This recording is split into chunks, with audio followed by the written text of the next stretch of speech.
ముఖ్య ఉద్దేశం ఏంటంటే రాష్ట్ర వ్యాప్తంగా మహేష్ కుమార్ గౌడ్ గారు పిలుపు మేరకు మరి మన ఒక స్పీకర్ మీద అనుచిత వ్యాఖ్యలు చేసినటువంటి జగదీశ్వర్ రెడ్డి గారు దిష్టి బొమ్మలు మరి కేటీఆర్ దిష్టి బొమ్మలు అంటిపెట్టాలని చెప్పి ఉద్దేశం మనకు ఆదేశాలు వచ్చినందున ఇవాళ ఈ కార్యక్రమం నిర్వహించడం జరుగుతూ ఉంది.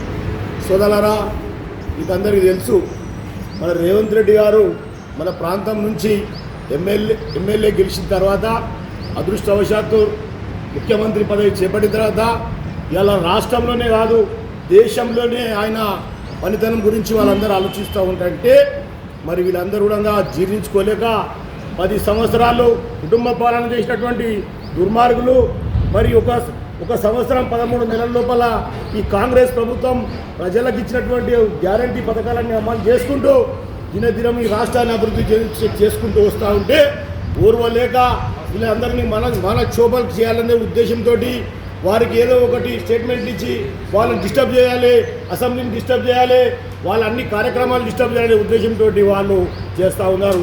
మీరు చెప్తున్నాను ఖబర్దార్, మీరు అనుకుంటున్నారేమో మీరు ఎన్ని జిమ్మిక్కులు చేసినా కూడా ఇవాళ భారతదేశ ప్రధాని బీజేపీ ఉన్నప్పుడు కూడా పలుమార్లు ఢిల్లీకి ప్రయాణం చేసి విదేశాలకు వెళ్ళి నిధులు తీసుకొని వచ్చి అన్ని సమస్యలు ఒకటొకటి కూడా మనం పరిష్కారం చేస్తున్నటువంటి మన ముఖ్యమంత్రి గారు మరి వారు ఈ విధంగా వారికి మనం ఎన్నట్టుగా ఉండాల్సినటువంటి అవసరం ఎంత ఉంది.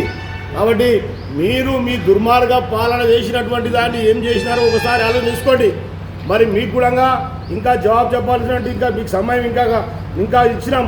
మీరు ఇంకా ఎందుకంటే మీరు చేసిన పాపాలు నివృత్తి చేసుకుంటారని చెప్పి అనుకుంటుంటే ఆ పాపాలన్నీ పక్కకు పెట్టి మీరు సత్యాయ హరిశ్చంద్రులం అనేటట్లు లేకపోతే పరిపాలన అనేది ఇంకోరికి ఎవరికి రాదు, పరిపాలించే అధికారం మాకే ఉంది అనే విధంగా మీరు ఉంటున్నారు. కాబట్టి ఇదంతా తప్పుడు విధానము.